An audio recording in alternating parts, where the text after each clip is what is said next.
I've made a lot of mistakes.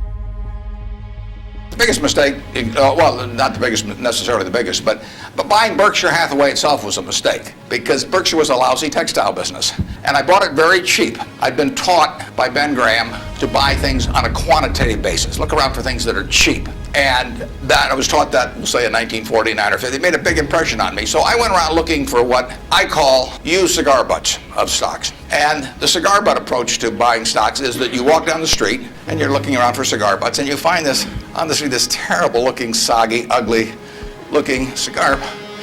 One puff left in it. But you pick it up and you get your one puff. It's disgusting, you throw it away, but it's free. I mean, it's cheap. And then you look around for another soggy, one puff cigarette. Well, that's what I did for years. It's a mistake. Although you can make money doing it, but you can't make it with big money. It's so much easier just to buy wonderful businesses. So now I would rather buy a wonderful business at a fair price than a fair business at a wonderful price. But in those days, I was buying cheap stocks. And Berkshire was selling below its working capital per share. You got the plants for nothing, you got the machinery for nothing, you got the inventory and receivables at a discount. It was cheap, so I bought it. And 20 years later, I was still running a lousy business, and that money did not compound. You really want to be in a wonderful business, because the time is the friend of the wonderful business. You keep compounding, it keeps doing more business, and you keep making more money. Time is the enemy of the lousy business. I could have sold Berkshire, perhaps liquidated it, and made a quick little profit, one puff. But staying with those kind of businesses is a big mistake.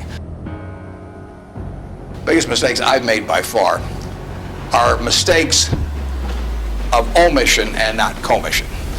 I mean, it's the things I knew enough to do, they were within my circle of competence, and I was sucking my thumb.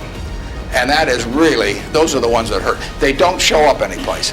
I probably cost Berkshire at least $5 billion, for example, by sucking my thumb 20 years ago, or close to it, when Fannie Mae was having some troubles, and we could have bought the whole company for practically nothing. And I don't worry about that if it's Microsoft, because I don't know it. Because Microsoft isn't in my circle of competence. But I did know enough to understand Fannie Mae, and I blew it.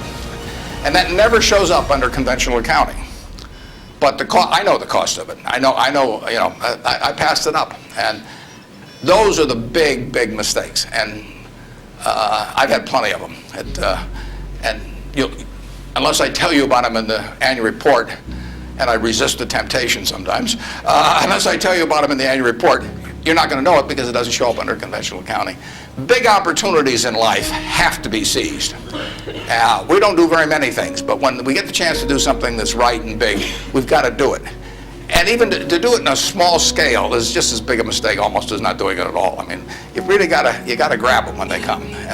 Because you're not going to get 500 great opportunities. You would be better off if when you got out of school here, you got a punch card with 20 punches on it.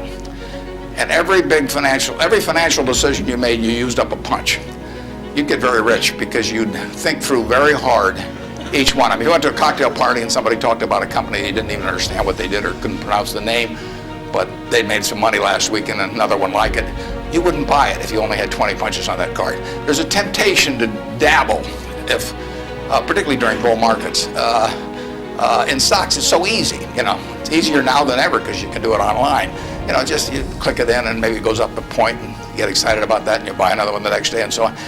You can't make any money over time doing that. But if you had a punch card with only 20 punches, you weren't going to get another one in the rest of your life. You would think a long time before every investment decision, and you would make good ones and you'd make big ones. And you probably wouldn't even use all 20 punches in your lifetime, but you wouldn't need to.